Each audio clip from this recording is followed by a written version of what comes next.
தமிழ் பேரின பெருமக்கள் தங்களின் இதய தெய்வமாக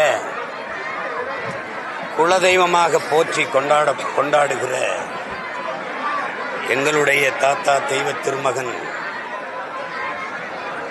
முத்துராமலிங்க தேவர் அவர்களினுடைய புனித புகழ் போற்றுகிற நாள் இன்று.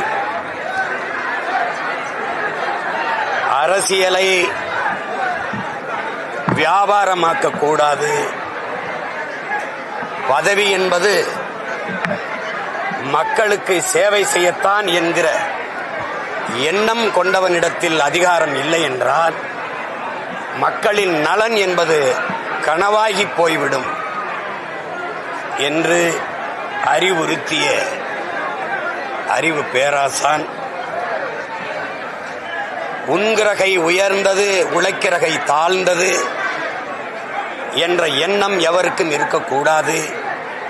இறைவனுக்கு முன்பு இருகரமும் இணைத்து குவித்துத்தான் வணங்குகிறோம். அதனால் மனித பிறப்பில் உயர்வு தாழ்வு பாராட்டக்கூடாது. ஒரு மனிதனை அவனுடைய குணத்தை வைத்துத்தான் மதிப்பிட வேண்டுமே ஒழிய பிறந்த சாதியை வைத்து மதிப்பிடக்கூடாது என்று போதித்த சமத்துவத்தின் நாயகன், உண்மையை பேசு,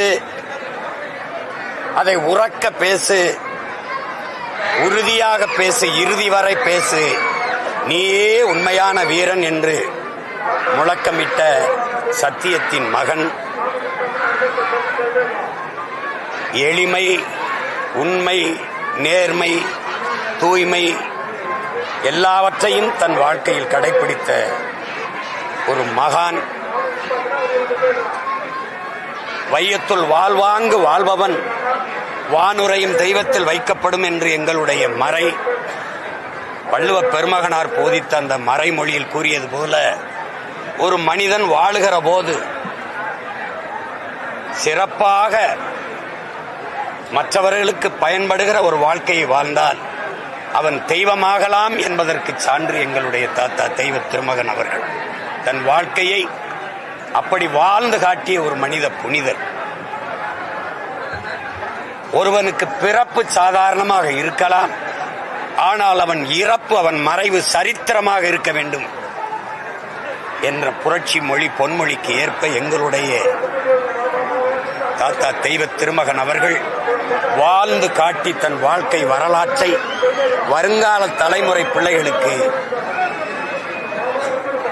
படித்து பயணிக்கக்கூடிய பாடமாக தந்தவர், பாதையாக தந்தவர். அவருடைய புகழ் போற்றுகிற இந்த புனித நாளில் அவருடைய பேர பிள்ளைகள் பெருமிதத்தோடும் திமிரோடும் எங்கள் புகழ் வணக்கத்தை செலுத்துவதில் மகிழ்கிறோம்.